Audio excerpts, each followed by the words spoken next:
नाही, महाराष्ट्राच्या दृष्टीनं अत्यंत आनंदाचा आणि जल्लोषाचा असा क्षण 5 तारखेला येऊ घातला आहे आणि त्याची तयारी या ठिकाणी आपण पाहत आहे की जोरामध्ये या ठिकाणी होताना दिसते.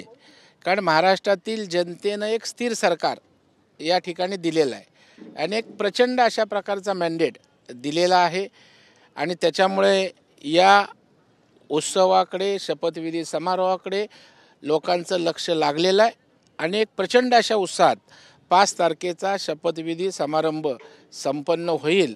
महाराष्ट्रातल्या जनतेच्या अपेक्षा आकांक्षा पूर्ण करणारं सरकार 5 तारखेच्या शपथविधीनंतर आपल्याला महाराष्ट्रामध्ये दिसेल. गटनेतर निवड झालेली नाही आहे, तयारी संपूर्ण सुरू आहे, त्याच्याबद्दल काय सांगाल?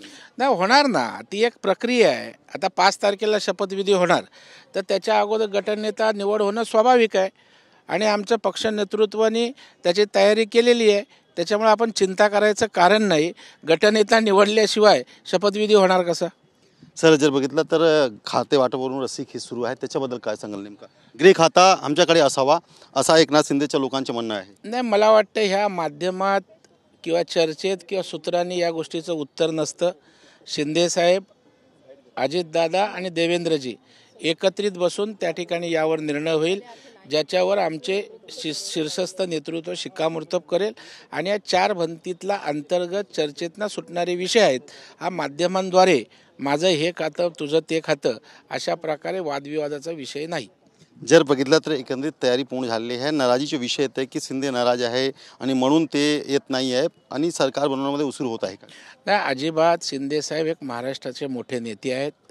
त्यांच्या नेतृत्वाखाली निवडणूक लढवले आहेत आणि कुठल्याही प्रकारची नाराजी नाही. एक मोठ्या मनाचा माणूस आहेत आणि तिन्ही नेते एकत्रित बसून जे काही विषय असतील ते एकत्रितपणे सॉर्ट आऊट होतील. अशा प्रकारे तिन्ही पक्षात कुठल्याही प्रकारचा विसंवाद नाही. आमच्या केंद्रीय नेतृत्वाच्या मार्गदर्शनाखाली सुसंवादाने सारे विषय सुटतील. मंत्रिमंडळात तुमचं पण नाव आहे, तुम्ही पण सहभागी असणार आहे, मंत्रिपद भेटणार आहे का? तो माझा विषय नाही आहे. आमचा पक्ष ठरवत असतो, नेतृत्व ठरवत असतं.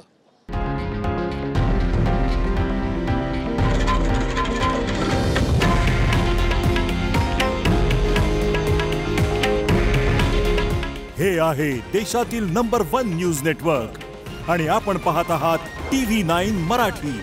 काळजी तुमची, हित महाराष्ट्राचं.